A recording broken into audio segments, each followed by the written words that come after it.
तो दोस्तों, आज की वीडियो में हम अ पोएम ऑफ डेडिकेशन जो कि निस्सिम एज़ेकिएल जी द्वारा लिखी गई पोएम है। इस पोएम के जितने भी स्टैंजाज़ हैं उन सभी के हम लाइन बाय लाइन जो एक्सप्लेनेशन है उसको देखेंगे। तो ये जो पोएम है दोस्तों, इसमें जो निस्सिम एज़ेकिएल जी हैं वो इंग्लैंड में हैं और एक बेसमेंट रूम है उसमें वो रह रहे हैं। और वो वहाँ से बेसमेंट रूम से जब बाहर की ओर देख रहे हैं तो वो क्या-क्या चीज़ें देख रहे हैं उनके बारे में बता रहे हैं फर्स्ट स्टैंजा में।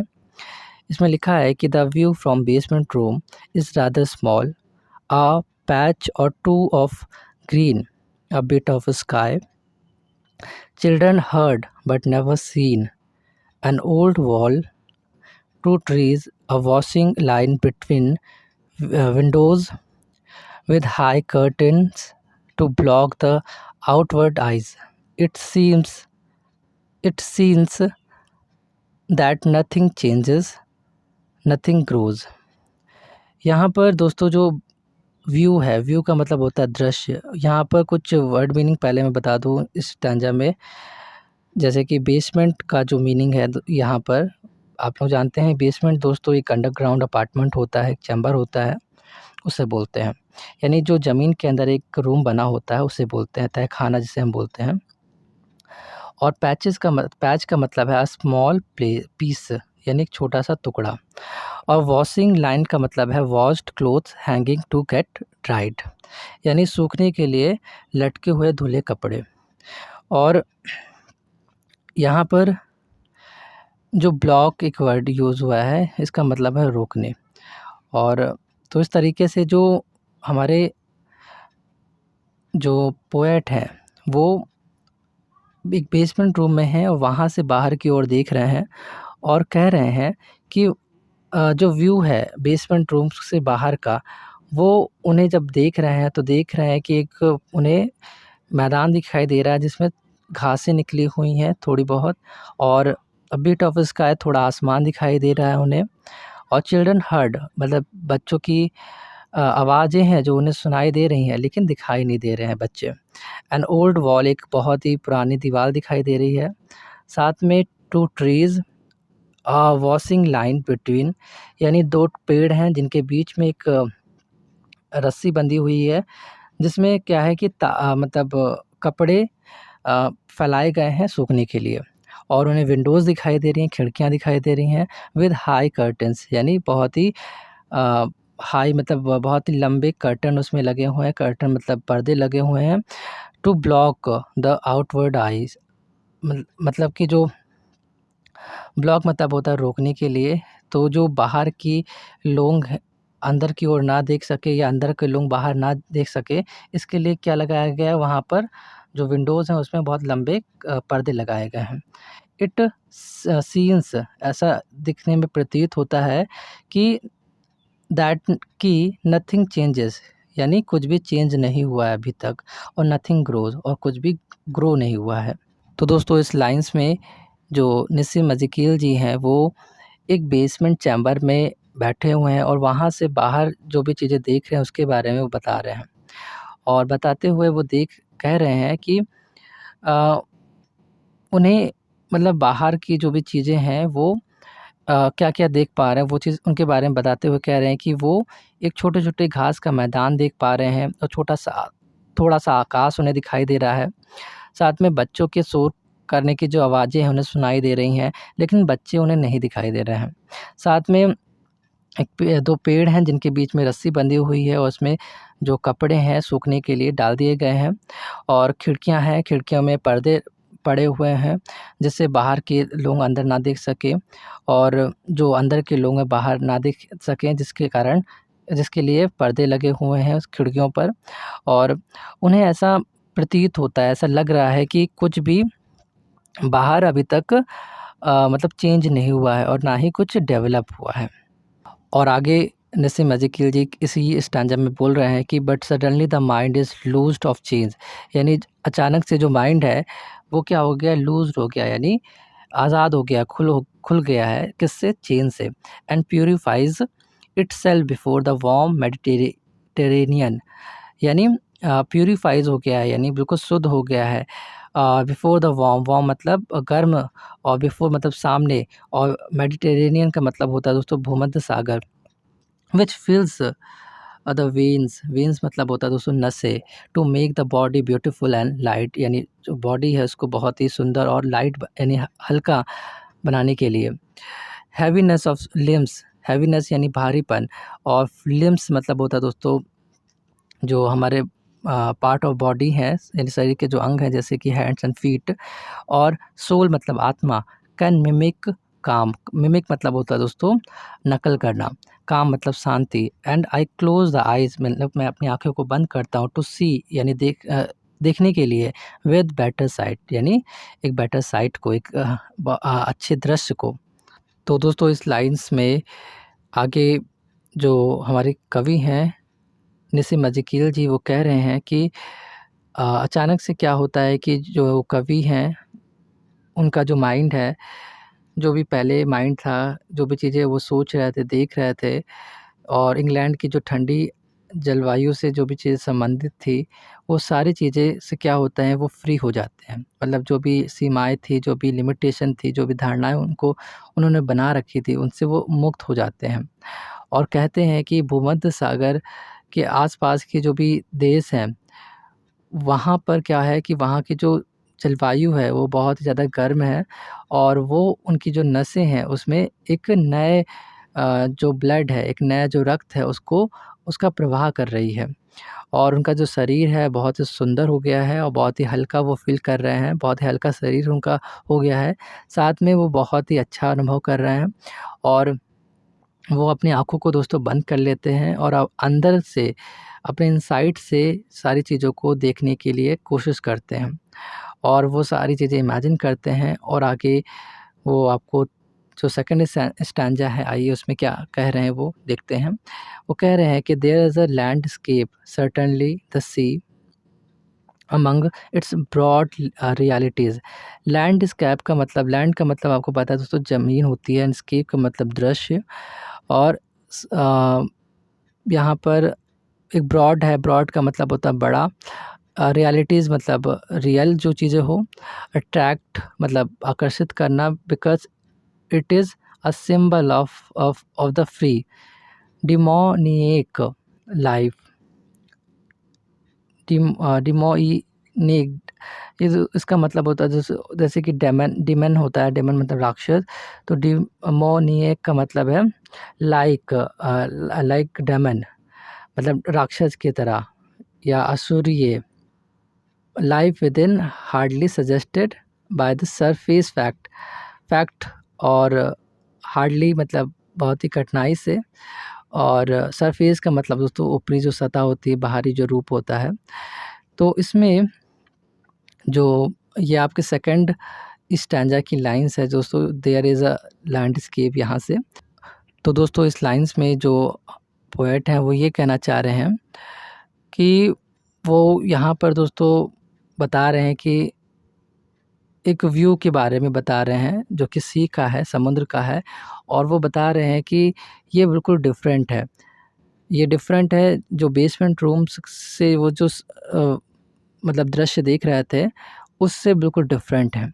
और वो कह रहे हैं कि जो जीवन है और जो संसार है, वो बहुत ही उसकी जो रियलिटीज़ हैं वो सारी चीज़ों को याद कर रहे हैं, और बता रहे हैं कि जो सागर है वो बहुत ही बड़ा है, और पूरी तरह से क्या है फ्री है, स्वतंत्र है, और हमें अपनी ओर आकर्षित कर रहा है वो, और अपनी खोज के बारे में भी हमें बताता है, और अपनी और हमें ये चीज़ सजेस्ट करता है दोस्तों कि हमें भी अपने अंदर जो छुपी वास्तविकताएँ हैं, जो भी रियलिटीज़ हैं उसको जानना चाहिए।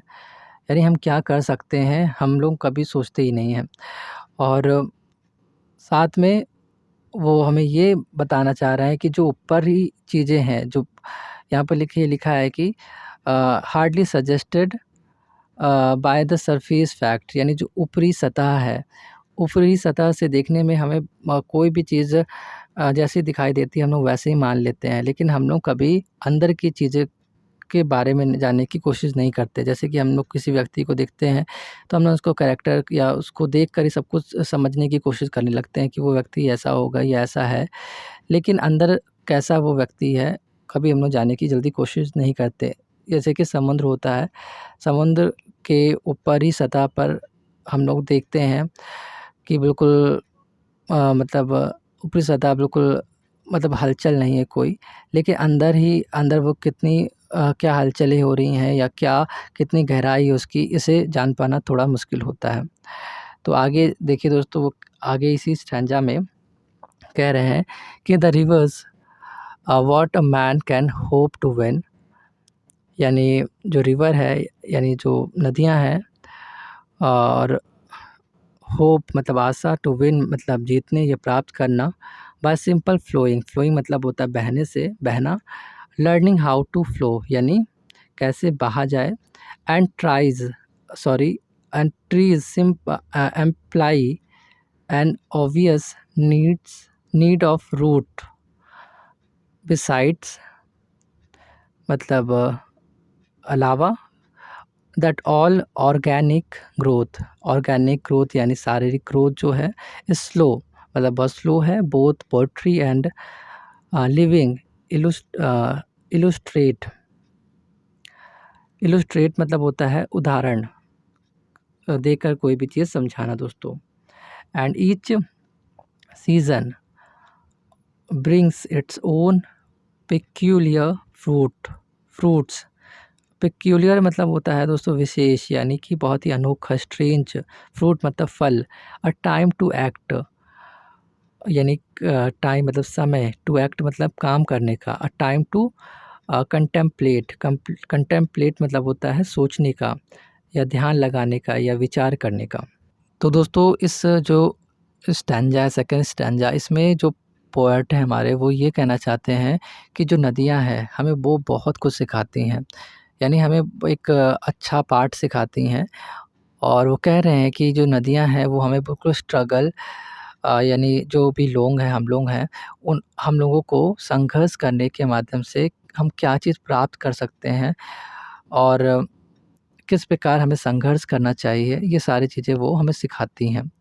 और साथ में जो उसके विपरीत अगर अपोज़िट देखा जाए, जो पेड़ हैं, पेड़ भी हमें बहुत कुछ सिखाते हैं। वो हमें जो पेड़ हैं वो हमें बिल्कुल दृढ़ता का पाठ सिखाते हैं, और जो नदियाँ हैं वो हमें गतिशीलता का पाठ सिखाती हैं कि हमें एक्टिव रहना चाहिए, गतिशील रहना चाहिए। जिस तरीके से पेड़ एक जगह पे रहते हैं, दृढ़ता का पाठ हमें सिखाते हैं, और साथ में जो नदियाँ हैं, नदियाँ हमेशा बहती रहती हैं, गतिशील रहती हैं, तो नदियाँ हमें गतिशीलता का पाठ सिखाती हैं। साथ में वो कहते हैं कि मनुष्य को धीरे-धीरे विकसित होना चाहिए, और जो हम लोग हैं, हमें इस पे विचार करना चाहिए कि हमें क्या करना चाहिए और क्या नहीं करना चाहिए। तो इस स्टैन्जा के माध्यम से दोस्तों ये जो हमारे पोएट है वो कहना चाहते हैं। आइए जानते हैं कि इसका जो थर्ड स्टैन्जा है वो क्या कह रहा है। दोस्तों थर्ड स्टैन्जा में लिखा है कि the image is created. Image यानी यहाँ पर इमेज का मतलब है धारणा, यानी पिक्चर ऑफ माइंड, जो हमारे माइंड की जो धारणा है, यानी पिक्चर इन माइंड।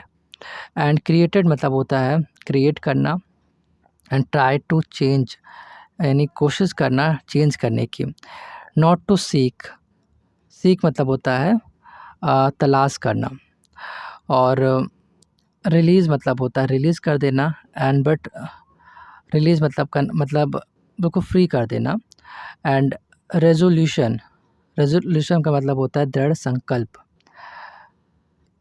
यानी एक दृढ़ता यानी डिटर्मिनेशन दोस्तों। And not to hanker for a wide god like range. यहाँ पर हैंकर का मतलब दोस्तों जो है उसका मतलब है to have a strong desire for something, यानी किसी भी चीज़ के लिए एक स्ट्रॉन्ग डिज़ायर होना, यानी इच्छा होना। जैसे एंड गॉड लाइक यानी गॉड की तरह, and of thought not the matadors, dexterity,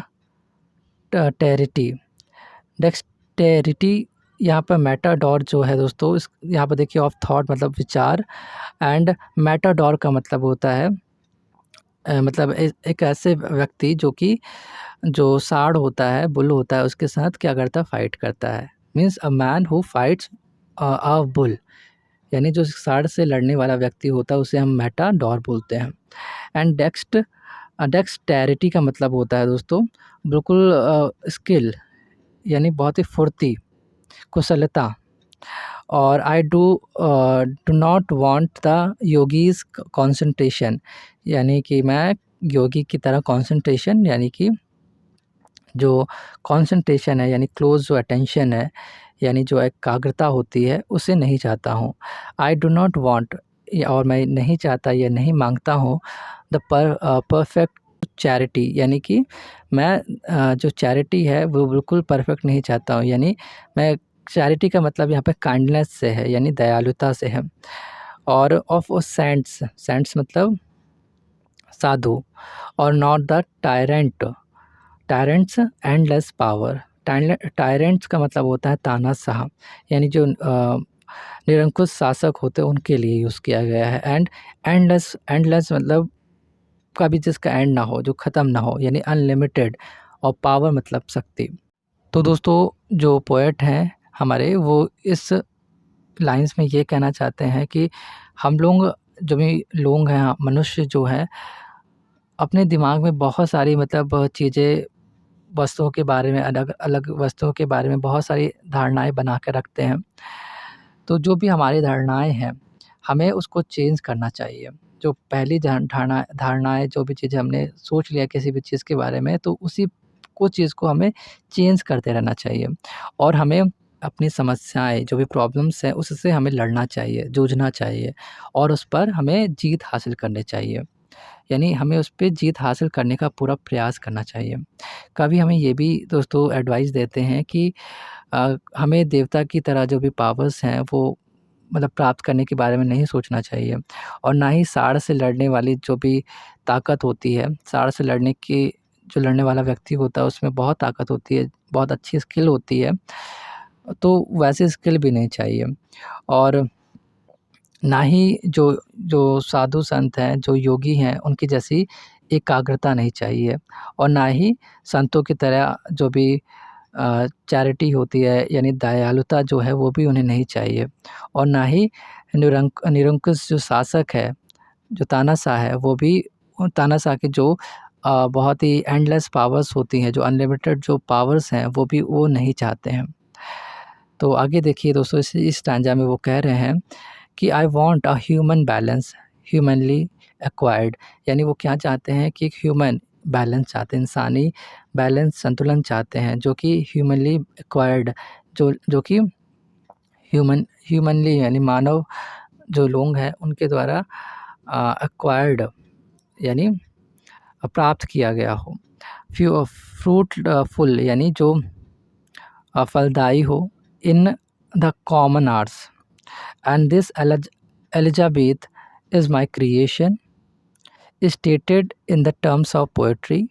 I offer it to you in dedication. तो यहाँ पर जो वर्ड्स यूज़ किए गए हैं, जैसे कि स्टेटेड, इसका मतलब है सेड और रिटन, मेंशन्ड, यानी कहा या लिखा हुआ कोई भी चीज़। डेडिकेशन का मतलब होता है कोई भी चीज़ डेडिकेट करना, यानी एक्ट ऑफ डेडिकेशन, यानी कोई भी चीज़ समर्पित करना, समर्पण करना। एंड ऑफ़र का मतलब अर्पित करना।